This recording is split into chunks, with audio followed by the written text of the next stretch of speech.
Bienvenue sur Stéphayako, le podcast qui met l'épiderme sur écoute. Ici, il est question du tatouage, de sa dimension artistique, thérapeutique ou sociologique. J'accueille des personnalités du monde du tatouage qui me donnent leur propre définition de cette pratique de modification corporelle. Un point de vue engagé, médical, anthropologique, spirituel, créatif. Bonne écoute!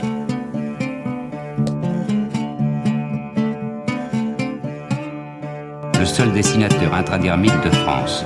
Autrement dit, un tatoueur, disons, légal. Combien de temps pour faire un tatouage? Tout est variable. Est-ce que ça fait mal?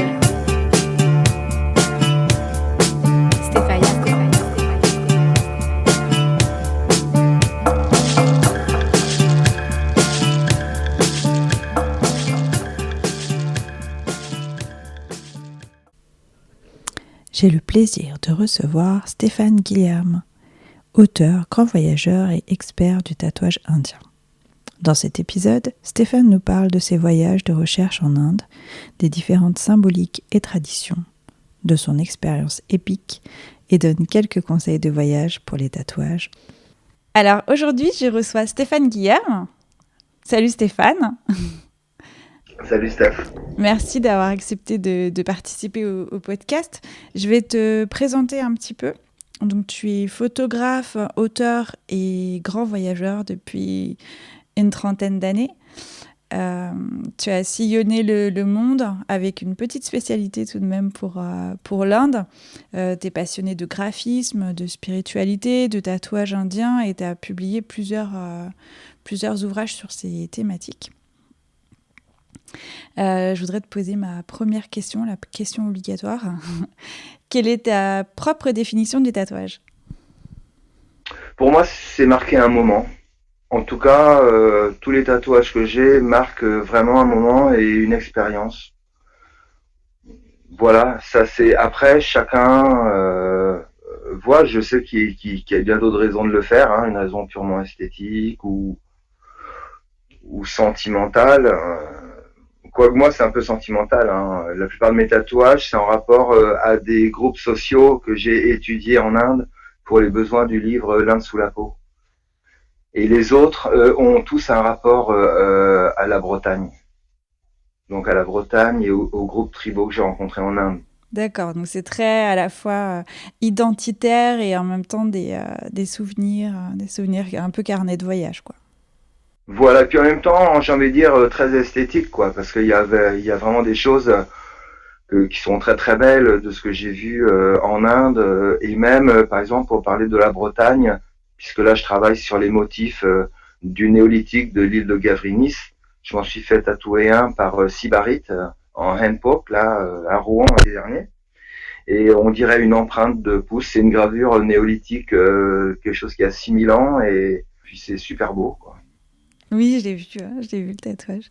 Et quelle a été ta première rencontre avec le tatouage, ton premier souvenir de tatouage? Ah ouais, alors c'est assez marrant. Je devais avoir 18 ans, et à l'époque, c'est vrai que sur Vannes, en tout cas, seulement les militaires du RIMA étaient tatoués, et à l'époque, j'ai le souvenir d'un tatoueur, un mec un peu métis,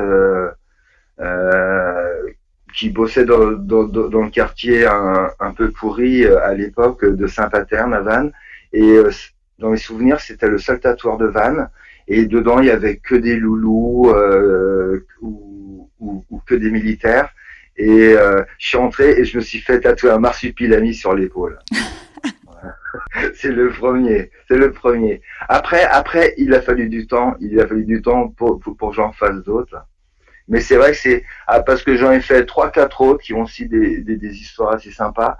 Mais les autres, je les ai fait au Guatemala, à Los Angeles, entre autres. Et après, c'est vraiment quand j'ai commencé il y a 12 ans à étudier le tatouage en Inde que là, j'ai commencé à m'en faire quand même plus, quoi. Avant, je regardais le tatouage, mais ça m'attirait pas plus que ça, en fin de compte.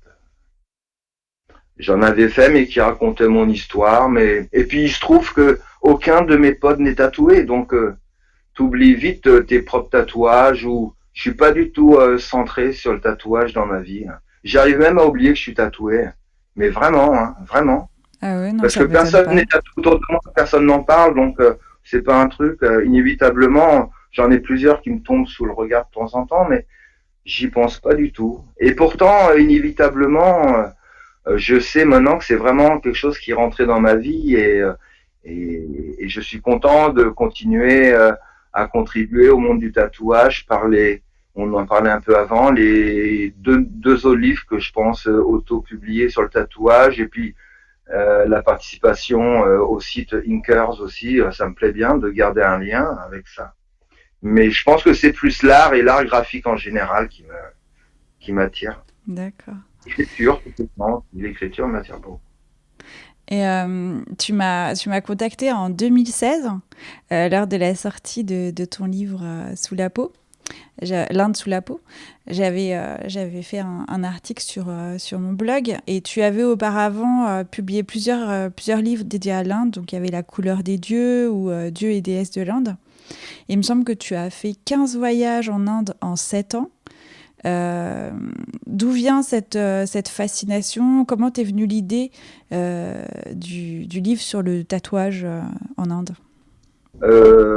On passe d'un projet à l'autre sans trop savoir où l'on va et un jour tout se révèle. Et en ce moment, je sais que je travaille sur un livre sur l'affiche indienne et j'ai énormément d'expériences passées que j'ai prises au passage sans trop savoir où elles me mèneraient. Mais généralement, elles avaient comme un lien à l'art graphique, à l'affiche, à la peinture, au graffiti sur les murs. Comme j'étais collectionneur d'affiches, il y avait toujours un lien. De fil en aiguille, comme j'ai aussi fait des recherches spirituelles très personnelles en Inde pendant des années, j'ai commencé à travailler pour Almora. Et donc là, j'ai fait des livres explicatifs sur les dieux majeurs de l'hindouisme, qui est d'ailleurs plutôt un succès. C'est devenu un peu une référence. On en a vendu 20 000 de dieux et déesses de l'Inde aujourd'hui. Donc c'est devenu un peu une référence sur le sujet. Et après, quand j'ai fait un livre sur l'affiche indienne, l'Inde s'affiche avec une autre maison d'édition. Mais ce que j'ai essayé toujours de faire, c'est que toutes les connaissances que je pouvais acquérir d'une manière ou d'une autre se mêlent les unes aux autres. Et quand j'ai fait à la sortie de mon 5e livre, God is Pop, bon là, j'avais fait plusieurs livres sur les dieux de l'Inde et puis sur l'affiche indienne. Et j'avais envie de passer à autre chose. Moi, j'aime bien les artistes qui se renouvellent perpétuellement. Donc, si je dois me classer dans cette forme de métier, d'activité, eh ben, j'aime aussi me renouveler, quitte à déplaire parfois à certains lecteurs. Et donc, quand j'ai fini mon 5e bouquin, le plus dur, à vrai dire, quand t'es un auteur, c'est d'avoir un sujet que tu dises, ouais, ça tient la route, et puis qui est quand même un minimum de potentiel de vente, autrement aucun éditeur te suit dans ton aventure. Hein. Donc je cherchais un sujet sur autre chose, mais quelque chose de graphique qui a rapport à l'Inde. Et il se trouve que mon voisin ici est un des plus vieux tatoueurs de France. Il s'appelle Philippe de Noyelles et il a 66 ans aujourd'hui. Il est plus vieux que Tintin, que Stéphane Chaudzeg. Il les a connus quand eux avaient peut-être 10 ans de moins que lui. Il les a connus au tout début. Il a connu toute la naissance du tatouage en Inde. Philippe, et avec Philippe, on parlait du tatouage parfois. Et lors d'un voyage en Inde, où je n'avais aucun sujet de livre à venir, je me suis dit, j'ai commencé à faire un livre sur la peinture au cinéma en Inde. Et puis, comme ça fonctionnait pas, tous les maîtres avaient disparu, je me suis dit, let it be. Et je me suis dit, fais ton voyage, Stéphane, le sujet viendra à toi. Et là, j'ai commencé à prendre des photos de tatouages pour les montrer à mon voisin. Et quand je suis revenu, au bout de ces 3 mois, j'ai montré à mon voisin, voilà, je lui ai fait un DVD avec plein de photos, des petites vidéos de gens qui tatouaient dans la rue, ça. Et c'est en parlant avec lui que là, ça a tilté dans la tête en me disant, quitte à partir pour 7 ans d'aventure parce que c'est le temps moyen qu'il me faut pour faire un livre, je me suis dit, ouais, ce sujet, il me fait triper. Et en plus, j'avais déjà toutes les connaissances graphiques par rapport à ces 10 années de recherche graphique en Inde. Et par rapport aux dieux aussi, par rapport à mes recherches graphiques et spirituelles, j'arrivais déjà à décrypter énormément de ce qu'il y avait sur la peau des gens. Et ça aidait beaucoup. Si j'étais parti de zéro connaissance de l'Inde en m'intéressant juste au tatouage, la montagne aurait été beaucoup plus haute qu'elle l'a été, quoi. C'est Donc sûr. voilà. Donc tous ces mis les uns les autres, les connaissances que j'ai acquises dans la recherche graphique, dans la spiritualité, tous ces mis les uns dans les autres. Et là, sur mon dernier livre, sur le cinéma indien, c'est pareil, j'évoque énormément des corollaires du cinéma, mais ce sont des connaissances que j'ai acquises en m'intéressant à la globalité de l'Inde. Bien sûr. Et j'aime bien mettre tout ça ensemble. Et comment est perçu l'art du tatouage en Inde? Bon, en fin de compte, là, on arrive vraiment. Moi, j'ai observé une période charnière, quoi. C'est-à-dire que c'est la période où il y a l'émergence du tatouage le moderne, comme chez nous, un peu, quoi. Dans des studios propres, une notion de l'hygiène, de la beauté du tatouage. Et donc il y a cette émergence-là dans les grandes villes, et puis au même moment, dans les groupes sociaux les plus reculés, c'est la disparition de pans entiers de la culture du tatouage en Inde. Moi, je l'ai observé. J'ai observé des groupes où il restait 6 personnes, comme les Ramnami, celui qui est sur la couverture de mon livre L'Inde sous la peau. Bon, quand j'y étais, intégralement tatoué, il en restait 6. Ah oui. Donc voilà. Et c'est vrai que c'était vraiment quelque chose qui me tenait vraiment à cœur, puisque apparemment La connexion n'est pas bonne, je crois. de mes recherches, je me suis rendu compte qu'il n'y a aucun universitaire indien qui s'intéresse vraiment au sujet, à collecter tout ce savoir, qui disparaît clairement sous nos yeux. Hein. Au Gujarat, par exemple, oui, encore aujourd'hui, on peut voir beaucoup de femmes de 40 ans et plus qui sont relativement tatouées sur les bras, au niveau du cou, les jambes. Mais plus jeunes que 40, ça devient très difficile. Alors après, à moto, parfois, ça m'est arrivé d'aller dans des endroits, dans ces mêmes régions, mais dans des endroits plus reculés que ça encore. Et là, effectivement, j'arrivais dans des villages où je voyais des filles de 10 ans qui avaient déjà des tatouages au niveau du cou, de la poitrine, des bras, mais ça devient extrêmement rare à voir. Oui, c'est très jeune. Et le tatouage que j'appelle moi le tatouage de Mela, le tatouage populaire, donc qui est fait dans la rue souvent ou lors des grosses fêtes religieuses, et ce sont pas des motifs ancestraux, ce sont des motifs qui ont souvent rapport à l'hindouisme. Ce genre-là de tatouage, j'ai pas l'impression qu'il disparaît, j'ai l'impression qu'il survit quand même assez bien. Je vois encore des tatoueurs de rue un peu partout. Mais c'est vraiment le tatouage tribal qui disparaît. Et puis, cette émergence du tatouage moderne et qui passe de zéro à rien. Moi, au début, quand j'ai commencé il y a 12 ans, il y avait peut-être 10 tatoueurs dignes de ce nom pour toute l'Inde. Et d'un coup d'un seul, là, je veux dire, ils sont disparus, parfois à Delhi ou à Mumbai. Et les mecs personne n'était tatoué, d'un coup d'un seul, je vois la compétition. C'est à qui sera le plus noir. Ils n'ont pas forcément une culture du tatouage, mais voilà, là, c'est à qui on aura le plus. Après, quand tu traînes dans les grandes villes et auprès des tatoueurs branchés, modernes, ça, inévitablement, les gens autour d'eux sont comme ça, mais finalement, ils représentent assez peu de monde, même dans les grandes villes. Les gens très tatoués modernes. Et on dit souvent que choisir, c'est renoncer. Et aborder le sujet du tatouage en Inde, ça peut être très vaste. Comment tu as déterminé les régions ou le style de tatouage que tu allais étudier? Alors ça a été assez long en fin de compte. Et puis, alors faut voir que quand je suis allé, en fin de compte, je suis allé 16 fois en Inde. Et quand j'ai commencé à étudier le tatouage, j'avais déjà fait 8-9 voyages. Donc, je m'étais jamais intéressé au tatouage néanmoins. J'étais collectionneur d'affiches, je faisais la recherche graphique. Partout en Inde, dans les plus petits villages, j'allais de cinéma en cinéma, d'épicier en épicier, dans les plus petits endroits d'Inde. Donc, mais c'est vrai que quand j'ai commencé à faire des recherches, pour moi, ça devenait un peu plus simple finalement de m'intéresser parce que je connaissais déjà tout le nom des États. Ça a été assez rapide pour moi, pour avoir quelques infos. même s'il y a assez peu finalement sur le net et même en livre sur le sujet. J'ai comme fait mon inspecteur Clouseau, j'ai assez bien travaillé, et puis de fil en aiguille, sur 7 ans, j'ai fini par avoir quand même un canevas relativement complet de l'Inde. Bien que il y a des coins où je sais qu'il y a du tatouage intéressant, j'ai pas le temps d'y aller. En fin de compte, ce livre s'est fait sur à peu près 8 ans. Et en cumulé, c'est 2 ans peut-être sur place. Et il est évident que le sujet mérite d'être 10 ans sur place. Et avoir beaucoup plus de moyens que moi je n'en avais. C'est-à-dire avoir déjà un guide constant. Parce que souvent, inévitablement, quand tu fais ce type de recherche, tu es très frustré parce que tu arrives au bout du monde et tu vois des choses merveilleuses. Et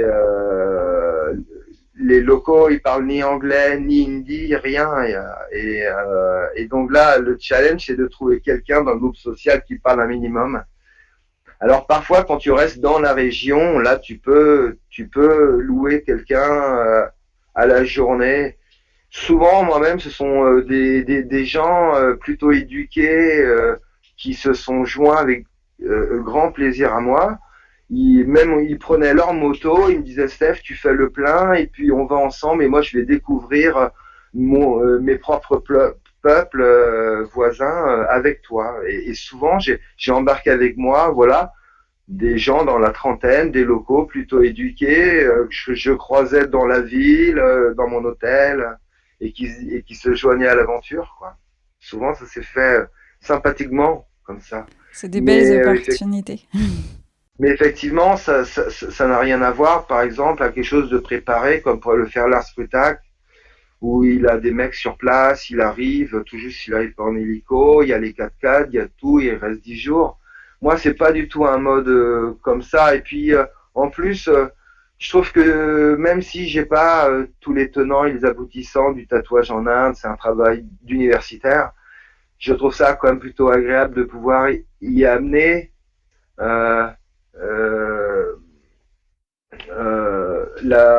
une description par quelqu'un qui s'est intéressé à la société dans son ensemble.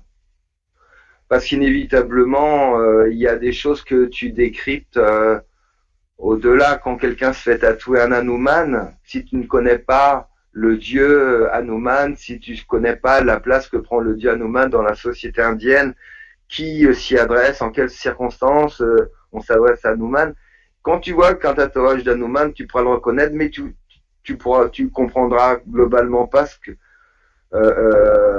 qu'il porte, ce tatouage. Et donc, en Inde, il y a énormément de tatouages que je reconnais assez rapidement. Shiva, enfin, inévitablement, il y a des détails, le trident de Shiva. Même si tu reconnais pas Shiva, tu reconnais un trident, tu dis, ah bah tiens, ça c'est Shiva.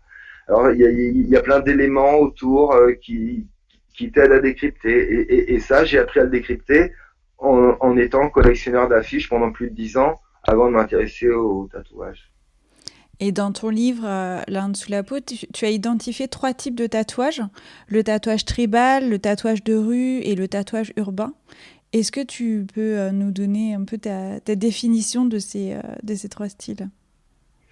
Ouais, alors je vais en donner une considérant que les frontières sont poreuses. On peut pas vraiment dire ça, c'est ça, c'est ça. Globalement, pour moi, le tribal, c'est ce qui vient d'une culture autre que la culture majoritaire hindoue, qui globalement, en symbole, ne parle que via des Ganesh, des Shiva, de personnages, des Om. Souvent, dans le tatouage tribal, ça n'est pas du figuratif.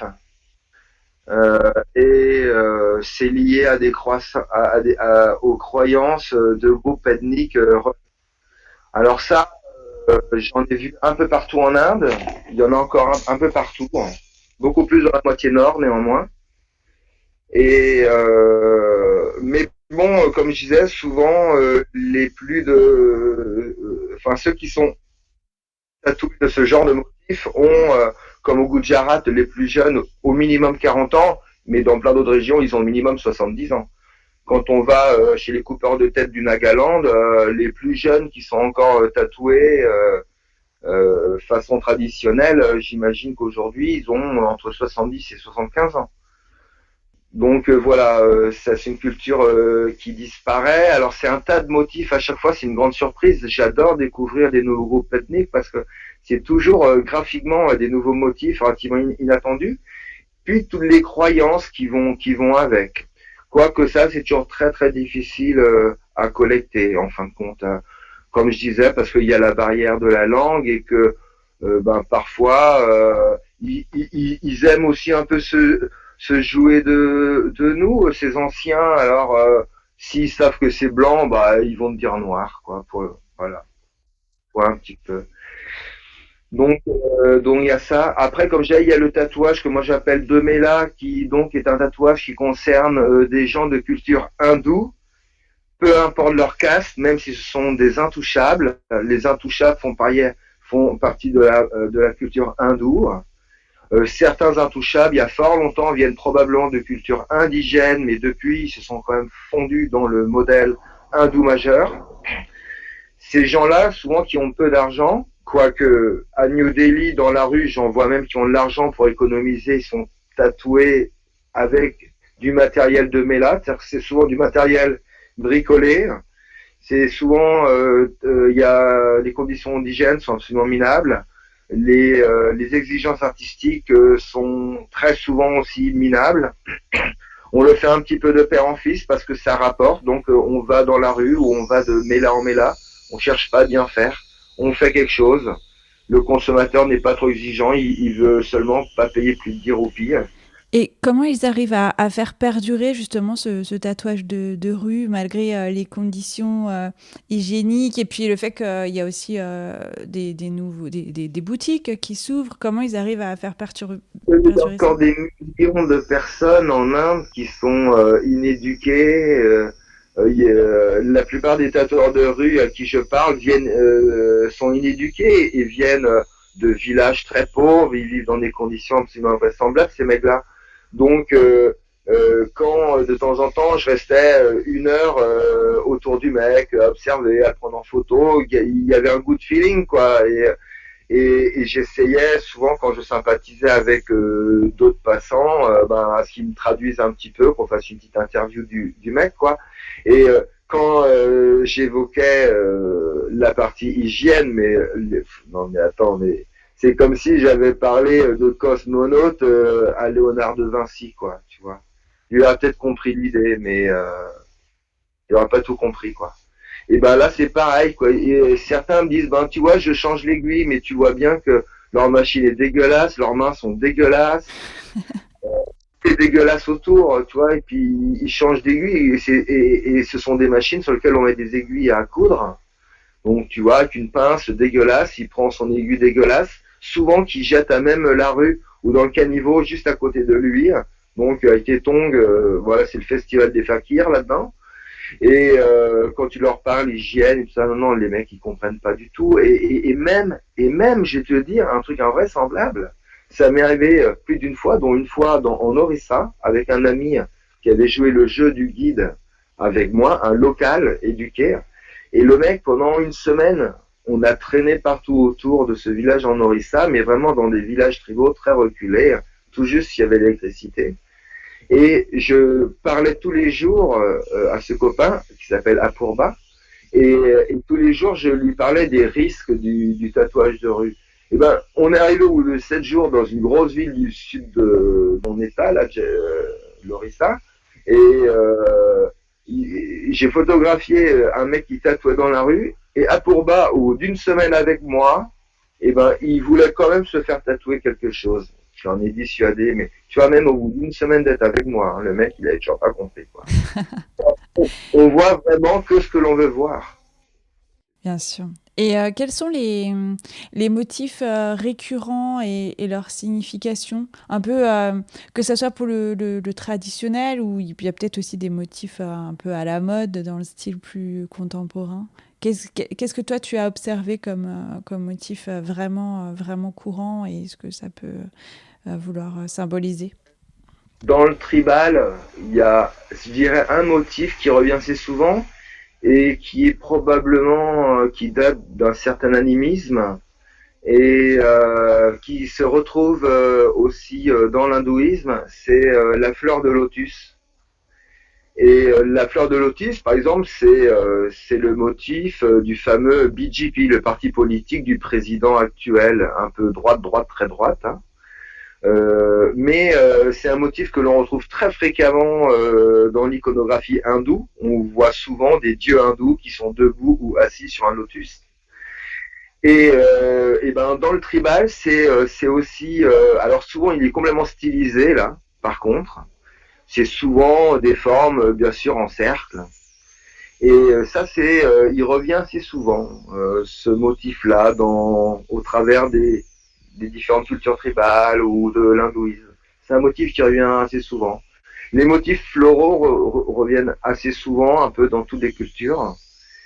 Et puis après, tout dépend des groupes sociaux, des groupes ethniques, parce que, par exemple, dans le tribal, oui, tu peux voir assez souvent des animaux, parce que pas mal de groupes sociaux, ethniques, anciens, vont se tatouer des éléments qui vivent autour d'eux. Ils vont se tatouer, par exemple, souvent les femmes. Mais alors ça, on le retrouve dans pas mal de groupes ethniques, par contre, c'est le foyer où l'on fait le feu. Il est stylisé assez souvent de la même manière, un espèce de carré, et sur chaque facette du carré, tu as comme 3 traits les uns sur les autres, de plus en plus petits, qui forment comme une mini pyramide à chaque. Et ben ça représente le foyer, là où l'on cuisine. Ça, c'est un motif qui revient assez souvent dans différentes cultures tribales. Mais par contre, qu'on ne retrouvera pas chez les hindous pauvres ou c'est assez vaste. Alors, ce qui revient assez souvent en moderne et en populaire chez les pauvres de la société hindoue, ce sont les dieux de l'Inde. Et ça, c'est un truc qui est assez étonnant pour moi aussi. C'est-à-dire que quand j'ai commencé à traîner avec les grands noms, les grands tatoueurs de Delhi, Bombay, Calcutta, euh, euh, je m'attendais inévitablement à voir quelque chose de carrément autre que des sujets sur les divinités ou des sujets très traditionnels de l'Inde. Et en fin de compte, oui, effectivement, aussi les mecs, ils vont se faire des motifs que j'ai profanes. Mais c'est quand même étonnant de voir le nombre de mecs qui peuvent être hyper branchés, dégaines branchés, piercing partout, machin. Et le mec, il va quand même avoir un Hanuman sur un bras, un Shiva sur l'autre. Et puis, assez souvent aussi, un truc qui, moi, me fait un peu sourire, c'est le portrait de papa et maman sur les pectoraux. Voilà. Voilà. Effectivement. Ça, t'as la totale. Là, tu vas partout en Inde. Et n'oublie pas d'où il vient. Papa, maman, Shiva, Ganesh, toutes les portes sont ouvertes. Et justement, je me demandais quelle est la part de spiritualité dans leur rapport au tatouage. Oh, je pense que ça va pas plus loin que nous. Hein. C'est très particulier d'en parler parce que l'Inde est vraiment à plusieurs vitesses aujourd'hui. C'est-à-dire qu'on s'est dit il y a à peu près 10-15 ans, tiens, il y a une classe émergente qui déboule et puis elle va former très rapidement 50% de la population. Mais il se trouve que les très riches et puis les gens éduqués, middle class, aujourd'hui en Inde, je sais pas, mais ils représentent peut-être grand maximum 20% de la population. Et en fin de compte, tous ces gens-là, ils restent quand même très traditionnels pour la majorité. Hein. C'est-à-dire qu'ils vont quand même se marier avec le consentement des parents. Il y a tout un tas de fêtes religieuses qui respectent vraiment. Après, au fond d'eux-mêmes, à savoir si leur foi vaut, entre guillemets, en profondeur la foi de leurs parents ou de leurs grands-parents, j'en suis pas trop sûr parce que je crois que aujourd'hui leur grand dieu ça reste Samsung, Apple et compagnie quand même. Oui, c'est un mélange de traditionnel, de divinité traditionnelle et puis un peu de modernité ou de capitalisme. Ouais.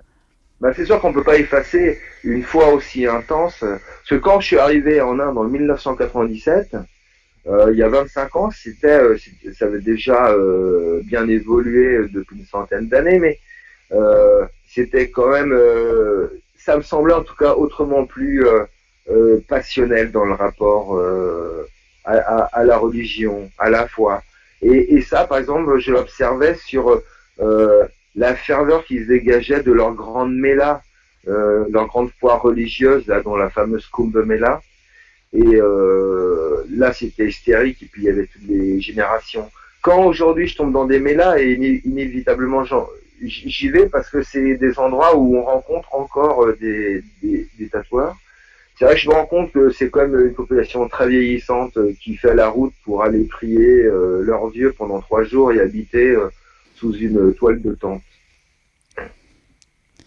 Et je sais que tu t'es fait tatouer en Inde et que ça a été assez épique, on peut dire. Est-ce que tu peux nous raconter? Oui, alors bon, c'est vrai que c'est quelque chose que je déconseille en général, hein. On me demande souvent, tiens, il y a mon fils, il y a ma fille, ils vont en Inde, qu'est-ce que tu me conseilles, Steph, nanana. Ah, moi, je dis non, non, non, non. Ou alors le dernier jour, juste avant de rentrer, hein, au cas où il y a des complications. Mais bon, tu finis pas au milieu d'un voyage en Inde dès la première semaine avec une septicémie, quoi. Et c'est vrai que même quand on parle des conditions d'hygiène irréprochables, les praticiens savent à quel point c'est difficile d'être exigeant à 100%. Il peut toujours y avoir une forme de risque. Et c'est vrai que ce que j'observais en Inde, ben, c'est que même dans les meilleurs studios, des moments, il y avait comme des formes de négligence. Bon, ça s'améliore régulièrement, mais et donc ça, je me disais souvent non, non, je le ferai pas en Inde quand même, quitte à, je ferai des motifs indiens, mais plutôt ici. Et puis finalement, j'en ai fait 3 en Inde, mais 2 dans des studios plutôt clean, hein. Un avec Manjit à New Delhi, donc bon là c'est comme super clean. Et puis un autre avec mon vieil ami du Nagaland, Mo Naga. Et donc ça aussi, je sais qu'il paye vraiment attention à l'hygiène. Donc. Moi, Et je bon, pensais plutôt au 3e tatou que tu as raconté dans un article qu'on avait publié sur Jeter l'encre. Et justement, j'y arrivais, tu vois. Il y a le 3e qui a été le premier, en fin de compte, à être fait sur place. Et là, en fin de compte, c'est malgré moi, parce que j'étais au fin fond de nulle part, au centre de l'Inde, au Madhya Pradesh. Et vraiment, c'est au cœur de l'Inde, là. L'hôpital le plus proche devait être à 300 km, et j'étais allé à la rencontre des femmes Bega, qui en Inde sont les femmes le plus tatouées. Alors, ce ne sont pas le plus tatouées sur le visage, elles sont tatouées sur le front, mais il y a d'autres groupes ethniques un peu plus loin d'ailleurs, en Orissa, au Jharkhand, qui ont des visages faciaux qui prennent tout le truc. Par contre, sur le corps, elles en ont moins. Mais sur le corps, c'est les Bega.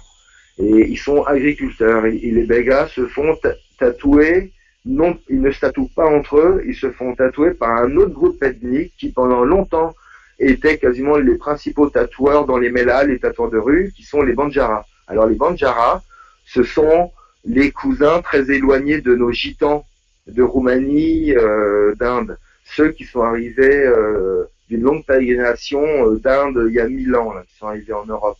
Et ben, les Banjaras, leurs cousins, souvent étaient les tatoueurs. Donc en fin de compte, dans ce coin de l'Inde, ce sont donc un autre groupe ethnique, les Banjaras, qui tatouent les femmes Bégas. Mais les femmes Bégas ne se font tatouer qu'à un moment, c'est quand ils viennent d'avoir l'argent de leur moisson vers le mois d'avril. Et donc, ils ont 2 mois pour être tatoués, avant les grosses chaleurs et le risque d'infection multipliée. Donc, ils ont avril-mai pour se faire tatouer en général. Et quand moi j'y suis arrivé, on était en janvier. Et j'avais fait un chemin tellement horrible et dingue pour arriver jusque chez cette personne, que quand elle me dit « Non, tu ne pourras pas me voir tatouer les femmes Bégas, parce que ce n'est pas la saison », je veux dire, dans ma tête, je veux dire, tu fais quoi, quoi? Je veux dire, tu sais que, non, t'as pas envie de te faire tatouer en Inde, et surtout pas dans ces conditions, parce que moi là, j'étais dans une ferme, j'étais au milieu d'un champ, quoi. J'étais dans une ferme, ils tatouaient à même le sol, là, sur une couverture, devant leur ferme, et avec des mains noires, tu vois, enfin, on le voit dans mon livre, hein, et, donc, tu te dis, bon, bah, allez, je voulais tellement ce reportage. Ça faisait 6 ans que j'étudiais déjà le tatouage en Inde, et c'est la première fois que je voyais cette case qui était là sous mes yeux, et qui pouvait pas me tatouer, mais tatouer, et que j'ai des photos du truc. Donc, en fin de compte, ça a été rapide. Enfin, ça s'est joué en 5 minutes, quoi. C'est, écoute, Steph, si tu veux ton reportage, il y a que ton pied. Donc, en fin de compte, voilà, je lui ai proposé mon pied. Elle m'a dit, t'es sûr que tu veux pas les deux? Je dis non, on va commencer par un d'abord. Et donc, c'est parti. Et pour l'anecdote, tu vois, pour dire à quel point je l'ai quand même accroché, hein, c'est que quand elle a déboulé avec ses mains hyper crades, et puis ses petits pots d'encre un peu chelous, et puis ces différentes aiguilles attachées les unes aux autres, je me suis dit, pour limiter le risque d'infection, je vais lui prendre ces aiguilles de tatouage, et avec mon briquet, je vais désinfecter la pointe, je vais bien chauffer la pointe. Donc, je lui prends les aiguilles, je fais ça, je chauffe à mort, quoi, puis après je lui rends les aiguilles, elle attend quelques instants que ça refroidisse, et là, avec ses doigts sales, elle repasse ses doigts sur la pointe que je veux désinfecter. Et là, écoute, de toute façon, Steph, l'histoire est écrite. Donc, on doit bien mourir un jour, je crois que c'est ça que tu avais dit dans l'article. Ouais, mais c'est vrai qu'après, du coup, j'ai été bloqué quasiment 3 semaines avec mon pied qui est devenu à moitié noir. Enfin, j'osais plus le regarder, je le nettoyais une fois par jour dans le noir, et j'étais persuadé quelques instants que j'allais t'amputer. T'as dû avoir un peu peur quand même, non? Mal, ouais, bien sûr. J'avais plus à communiquer avec personne. J'étais cloîtré dans ce village. Il y avait qu'un petit hôtel dans un village au milieu de nulle part. Et j'étais cloîtré là pendant 3 semaines. Alors j'ai sympathisé avec des mecs du coin, hein, c'est sûr. Mais bon, du coup j'ai eu le droit aux honneurs des journaux locaux. Alors dans les journaux, ils m'appelaient Pardesi Babou. Alors Pardesi, ça veut dire étranger, mais étranger au village ou étranger d'un autre pays. C'est très large le sens en hindi de Pardesi. Et Babou, c'est une forme de terme assez honorifique pour dire monsieur. Alors on m'appelait Monsieur l'étranger. Monsieur l'étranger. Tout le monde me connaissait dans la rue. Ils me voyaient tous boiter avec des tongs aux couleurs brésiliennes. Tu sais. J'en mettais qu'une. Le pied était noir. Et au bout de 3 semaines, ça commençait à partir. Ça fait 2 croûtes vachement épaisses, donc, qui sont tombées. Et là, en claudiquant, j'ai continué ma route. Et j'allais juste après, justement, chez les Ramnamis, ceux qui sont sur la couverture de mon livre. Et est-ce que tu as assisté à une sorte de rituel avant ou après la séance? Est-ce qu'il y avait, je sais pas, des petits rituels qui étaient mis en place? Ah non, mais maintenant que t'en parles, c'est vrai, bah oui, bien sûr, j'allais oublier cette anecdote, parce que au bout de 10 jours, en fin de compte, moi, je voyais que avec leur recette à base de graines de moutarde et puis de turmeric, sur la plaie, ça avait vraiment une sale gueule, mon pied. Et je me disais, mais c'est pas possible, l'autre, elle doit connaître le problème, ça a déjà dû arriver. Et au bout de 10 jours, en fin de compte, qu'elle ait fait ça, là, vraiment, j'étais au summum de l'horreur. Il y a une équipe de journalistes qui ont déboulé dans le village où j'étais, qui sont venus me voir et qui avaient entendu parler de mon histoire, et ils me disent, tiens, est-ce que tu veux venir avec nous? On va aller voir la tatoueuse. Et moi, je lui dis, bah ouais, tiens, j'ai un truc à lui montrer, moi, la tatoueuse. Donc, en fin de compte, je suis arrivé là-bas, et donc elle voit débouler. Là, elle voit mon pied, et aussitôt, elle et son mari, je veux dire, la tronche déconfite, quoi. Tu vois, dire à l'aise, quoi. Là, franchement, je me suis senti super bien quand j'ai vu leur tête, du genre, qu'est-ce que c'est cette horreur qu'on n'a jamais vue, quoi. Et donc, là, ils me disent, non, mais ça va aller. Ils me racontent un espèce de blabla. Et là, ils me disent, mais attends, on va faire venir un chaman. Et donc là, je vois un mec qui déboule avec un longhi, en marcel percé, et avec une poignée d'herbe dans la main. Et le mec, en fin de compte, il est venu faire une prière devant mon pied. Et à ce moment-là, il y avait l'équipe de ces journalistes qui étaient là en train de dire au mec, hey mec, un peu plus filmy, tu vois, un peu plus Bollywood dans ton attitude. Ça m'a rendu hystéro. J'ai commencé à hurler sur le caméraman du genre, tu dis encore un mot, tu es viré d'ici. Je veux dire, imagine-toi que dans ma tête, ce mec-là, avec son bras d'herbe, c'est le seul espoir que j'ai dans le moment. Alors, viens pas le faire. Le seul espoir pour sauver ton pied. C'est pas une histoire de Bollywood. J'ai le droit à un chaman. Mais bon, ils ont peut-être dû faire le coup du chaman le jour où je me suis fait tatouer. C'est peut-être ça l'erreur. Ça se fait peut-être pas après. Ça fait peut-être partie du scénario. Ouais, enfin bon, dans la région, j'étais le seul qu'ils avaient vu avoir ce scénario-là, quoi. Mais enfin bon, c'est pas grave. Ça me fait un super beau souvenir à la cheville. Je suis super fier de ce genre de tatouage. C'est un putain d'instant grandiose. C'est clair, justement, j'allais te demander quel est ton meilleur souvenir de ces années de voyage et de recherche. Moi, j'imagine que celui-là en fait partie, mais... Ouais, bah ouais, mais c'est nombreux. Tu veux dire de souvenirs liés directement au tatouage? Oui, enfin, de ces années de recherche. Ouais, parce que c'est vrai que quand tu étudies le tatouage ou quand, par exemple, je me dédiais vraiment à la recherche graphique en Inde, c'est vrai qu'il y a toute la vie qu'il y a autour, hein. Moi, je voyage que dans des bus publics, je vais dans des hôtels à 2 balles. Enfin, je suis comme relativement proche du monde de la vie et inévitablement, ça crée des milliers de souvenirs, tu vois. Bon, un brûle pour point, là, ah ouais, tiens, ce moment, il est assez dingue, tiens. Le jour où j'ai décidé d'aller à la rencontre des coupeurs de tête du Nagaland. Alors ça, là, j'ai vécu un moment invraisemblable parce que donc j'arrive au Nagaland. Les Nagas, je les trouve pas forcément très sympathiques. Bon, tout est relativement cher. Là-bas, il y a quasiment pas de bus. Alors tout devient compliqué pour bouger, pour trouver un hôtel, pour tout, hein. Et quand tu es au Nagaland, si tu veux voir ceux qui sont tatoués du visage, souvent ce sont ceux du groupe ethnique les Cognac. Y en a qui sont entre guillemets assez accessibles et qui sont dans un village qui est posé sur la frontière de la Birmanie et de l'Inde. Et c'est-à-dire qu'il y a une moitié du village qui est en Birmanie et l'autre en Inde. Et d'ailleurs, quand on parle des groupes de coupeurs de tête, les Nagas, de très nombreux Nagas habitent de l'autre côté de la frontière depuis toujours, en fait.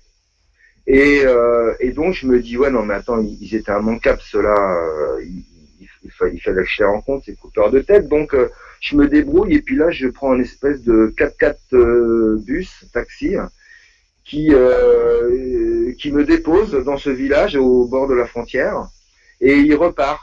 Donc quand t'es laissé là pour 24 heures. Moi je connaissais personne, je n'avais pas vu s'il y avait un hôtel ou pas.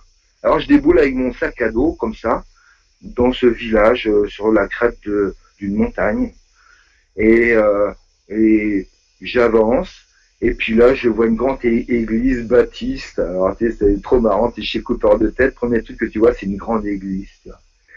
Et puis là, je commence il y a des mecs du village qui viennent vers moi, mais qu'est-ce que tu fais là tout seul, mec? Et puis, bah voilà, je leur parle un peu de tatouage. Et les mecs, ils disent, bah attends, viens, t'arrives le bonjour, on a quelque chose à te montrer. Et là, ils m'amènent sur une petite hauteur, là où il y a la hutte du chef du village. Et c'est une hutte assez longue, qui fait peut-être 5 mètres de large par 20 mètres de long. Et la frontière birmane et indienne est censée passer au milieu de cette hutte. Et là, en fin de compte, il y avait un événement particulier ce jour-là parce que le roi du village était décédé il y a peut-être 1 mois avant ça, mais c'est son fils qui régnait déjà depuis un petit peu, hein. Il aimait un peu trop l'opium, le papy. Et donc, 1 mois après son décès, là, il y a tous les groupes Naga des environs qui s'y veulent, viennent. Et donc, moi, là, à ce moment-là, sur cette plateforme, avec la hutte du chef, et plein de groupes nagas qui déboulent de partout avec des pétoires du XVIIIe siècle. Et ils se mettent à tourner sur cette place devant la hutte et à tirer des coups de feu. Enfin, il y avait des dégaines invraisemblables. Ça, c'est un article que j'ai écrit pour Inkers très bientôt, d'ailleurs, parce que il y a des photos invraisemblables. Ça a été un moment grandiose, ouais, être là pour... Et puis là, j'étais tout seul, toi, en tant qu'occidental, qu'avec des nagas, quoi. Et il y en a, ils viennent genre marcher 2 jours, qui arrivent d'Arunachal Pradesh. Ils sont venus à pied avec un short de football, un espèce de galurin de leur grand-père, une pétoire, un mousquet du 15e, et des gaines invraisemblables. Et des plumes dans les cheveux partout, j'ai halluciné. C'est vraiment à voir. Ça, je vais préparer ce grand moment. Ouais. Ah, c'est génial. Mais après, il y en a eu plein d'autres. Hein. Il y en a eu plein d'autres. Par exemple, quand j'ai dédié 3 mois dans le Karnataka à aller à la rencontre des Banjaras, de ces espèces de gitans, de ces cousins de nos gitans d'ici. Hein. À l'époque, ma petite chérie était espagnole et c'était bien pour ce groupe ethnique d'être avec elle parce que c'est très dur en tant qu'homme, ne serait-ce que de parler à une femme en Inde. Alors t'imagines que quand tu prends en photo du tatouage de femme en Inde, la difficulté quoi. Tu déboules, les mecs ils connaissent ni Dan, ni Dadev, ni Dadan ni Dev et puis t'es là. Est-ce que je peux vous prendre en photo? Le mari est à côté et tout. Non, c'est impossible. C'est très difficile pour plein de groupes. Mais pour les Banjaras, les Lambanis, ces groupes de type gitan, alors là c'est encore plus dur. Et une fois, donc on était à moto, on était vraiment paumés dans une campagne au centre de l'Inde, au centre du Karnataka. Et là, avec Monica, on arrive avec un tout petit groupement de maisons, 4-5 maisons, et on s'arrête et on va vers 4 femmes qui étaient là, une ancienne et 3 plus jeunes. Et là, en tant qu'homme, je veux dire, elle m'aurait jeté des caillasses, elle aurait hurlé. Il n'y avait aucun homme dans le village. Je pense qu'ils étaient au champ. Et là, Monica, avec ses quelques mots de hindi et toute sa ferveur positive espagnole, a commencé, à les décoincer et aller au bout de 10 minutes, elle était habillée elle-même en femme Banjara. Les femmes avaient plein de vêtements, elles ont habillé Monica en Banjara et Monica les faisait danser, mais j'ai halluciné. C'est un moment grandiose, ça aussi. Invraisemblable. Quand tu connais bien l'Inde, qu'on te raconte cette histoire, tu dis c'est pas vrai ton histoire. Que toi t'arrives avec des gitanes là et qu'en 10 minutes, t'as ton espagnol qui connaît 3 mots d'indif se met à faire danser les gitanes. Mais si et du coup, j'ai pris certaines photos, dont une photo de ce moment qui est dans mon livre L'Inde sous la peau. C'est vraiment des moments inoubliables. Et quelles sont pour toi les principales différences et ressemblances, peut-être qu'il y en existe, avec le tatouage en France? Si on essaye de faire un lien entre les différentes cultures et les différents usages du tatouage. Il y a probablement l'idée de la tribu. En France, certaines personnes, pour moi, n'ont pas grand-chose à faire dans le tatouage, et puis mais ils se le font parce que c'est une forme de mode et puis c'est un peu intégré une forme de tribu. Ça, c'est quelque chose que je vois assez dans les jeunes urbains en Inde. Mais à la rigueur, c'est ce qui se fait aussi chez les tribaux. Hein. Les tribaux, quand ils sont tatoués, souvent c'est c'est un signe identitaire. Oui, c'est l'appartenance à un groupe finalement. Ça revient partout, ça. Qu'on aime la pratique ou pas, on va le faire, pas forcément pour nous. Parfois, on le fait aussi pour intégrer un groupe. Après, sur les motifs, c'est sûr qu'à Delhi, il y a quelques personnes qui s'inspirent inévitablement des grands noms du monde entier et qui veulent des choses identiques. Mais des similitudes, non, Alors, quelque chose qui est étonnant et je me bats un petit peu à mon niveau pour le faire vivre, c'est que les Indiens se réapproprient leur tribal local, quoi. et je suis un des meilleurs défenseurs du projet parce que moi, la plupart de mes tatouages sont indiens, de tribus indiens. Et c'est étonnant parce que quand des Indiens voient mes tatouages et que je leur dis, ah bah tiens, ça vient de pas loin de chez toi, ça vient du Gujarat, celui-ci vient d'Orissa, eh ben, ils sont presque déçus, j'ai l'impression. C'est pas assez exotique pour eux. Pas encore. Peut-être que ça le deviendra. C'est plus dans leurs habitudes, dans leur culture. C'est pas la génération. L'herbe est toujours plus verte chez le voisin. Ils regardent ailleurs. Et ils regardent ailleurs. Et ceux qui se rendent compte aujourd'hui, il y en a deux pour moi qui sont essentiels. Aujourd'hui en Inde, il y a mon ami Monaga, donc qui lui est d'origine Naga, et il a travaillé pas mal à Delhi. Et lui vraiment, il a une mission de préserver et de promouvoir le tatouage des coupeurs de tête Naga. Donc lui, il s'intéresse vraiment à la culture indienne. Et il y a mon ami Abhinandan Basu, qui lui est originaire de Calcutta. Aujourd'hui, il tatoue, enfin depuis quelques années maintenant, à Mannheim, en Allemagne. Et lui, il adore vraiment tout l'aspect culturel du tatouage. C'est un des rares Indiens, je vois, qui s'intéresse vraiment, voilà, à toute cette dimension culturelle du tatouage. Donc, il adore mon travail, inévitablement, parce que je suis un des seuls qui fait ce travail de recherche, quoi.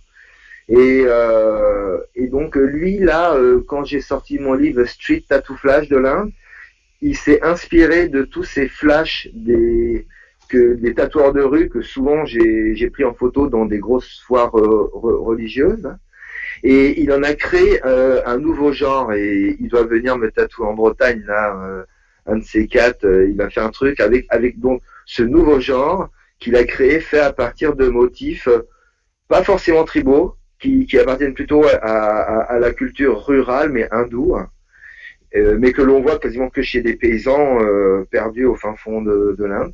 Et il fait renaître un style que je trouve génial, quoi.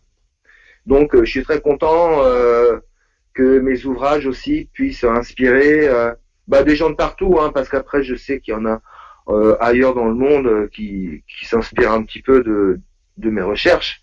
Et puis, tant mieux, c'est fait pour ça. C'est pas fait pour rester dans un placard, c'est fait pour vivre. Mais bon, c'est vrai que c'est cool quand t'as un peu les histoires qui vont avec, quoi. C'est sûr. Et pour finir, tu as un petit conseil si on veut se faire tatouer en voyage? Bah moi je le déconseille, hein, comme je disais, mais bon, si je dois donner en Inde deux noms, c'est restrictif, ça va peut-être fâcher certains copains, mais c'est pas grave. Pour s'arrêter, j'ai à deux noms. Si tu pars de New Delhi, de Mumbai, c'est passé par un mec qui s'appelle Yogesh Vagmare. Il est aussi dans mon livre L'Inde sous la peau. Quoique maintenant je l'ai eu là il y a quelques jours, et il me disait que maintenant il travaille quasiment plus que Goa. À Mumbai, c'est son studio qui s'appelle Leo Tattoos. Et ils sont plutôt chouettes, c'est les mecs qui bossent avec lui, hein. Mais lui, pourquoi? Parce que j'adore le mec, il est super cool et il est super fort, quoi. Je veux dire, c'est un des rares Indiens qui, pour moi, amène un genre graphique que j'aime autant et qui s'inspire souvent de la religion, de la mythologie hindoue. Et il a amené cette dimension un peu du religieux, mais dans un genre graphique qui est vraiment sublime. J'invite vraiment les gens à aller le voir. Sur Instagram, il est plus sur Instagram, je crois que c'est, comment on dit, la barre du 8, là, le underscore, ouais. Underscore, yogi, underscore. Et son nom, c'est Yogesh Vagmare, avec un W. C'est génial, vraiment à découvrir. Et un autre mec pour l'expérience, parce que pour moi, se faire tatouer en Inde, le risque par rapport à l'expérience, mais il y a quand même des mecs qui vont à l'expérience, donc Yogi, et puis pour moi, Monaga est un mec incroyable. C'est un mec incroyable. C'est un mec qui a une foi que je trouve sublime. Et c'est un des seuls que je connaisse en Inde qui puisse faire autant et rester aussi fidèle à lui-même pour promouvoir sa culture. Alors bon, lui, c'est via le tatouage. Bon, il peint aussi, hein, il fait des tableaux, mais c'est surtout via le tatouage qu'il fait connaître. Donc Monaga, et sur Facebook ou Insta, c'est Headhunters Inc. Voilà, tout simplement. Bon, j'irai voir. Cool, bah merci beaucoup Stéphane d'avoir partagé tes souvenirs, tes connaissances et tes conseils avisés. C'était avec un grand plaisir.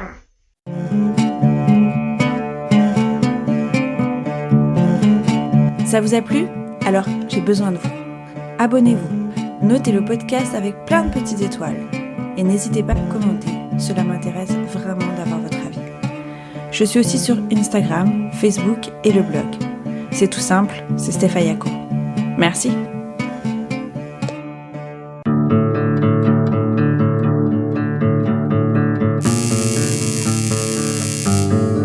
Stéphaya.